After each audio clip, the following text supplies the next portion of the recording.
They're the apps that help you plan your trip to work, find your friends, even find your phone. But now there are growing concerns these apps might have a much darker side.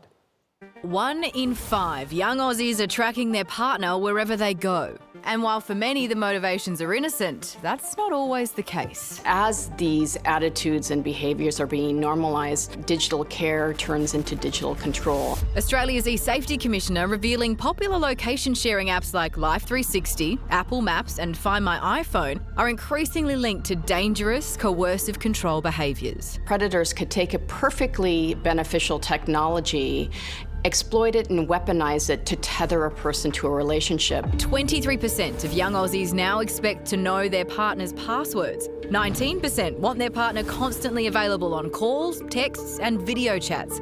Another 15% believe tracking their partner's location is actually a sign of care.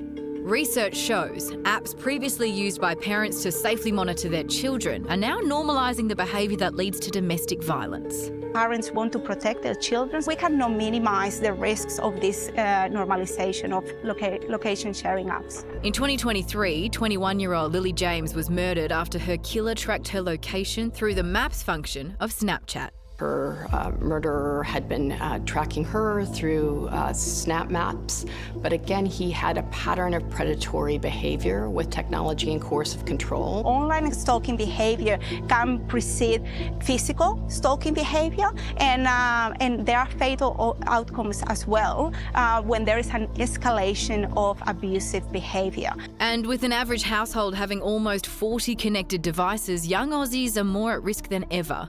One young woman even tracked through her electronic cat feeder. We found that some predators were using the camera to check their partner's movements. The latest findings leading to renewed calls for Aussie kids to better understand digital coercion. Tech companies obviously have a financial gain, and their safety of their users is not in the centre. Young people are in their daily lives experiencing technology-facilitated coercive control. They don't know what it is, they don't know what to call it, they don't know that it's a thing. And this is our step to sort of raise awareness and give people tips about how to recognize it and what to do if they're experiencing the situation. There are elements of this that I can not only understand but have even participated in. Like back when I was at uni, my friends and I would have Find My Friends on our phones, so we could always see where they were, and it was kind of just this group thing. Just for fun, honestly fun. Oh, really? It was just fun to be like, I can see where you are, like I can see what you're doing. But now that see, that's fun when you say it. Yes, yeah. I can see where you are.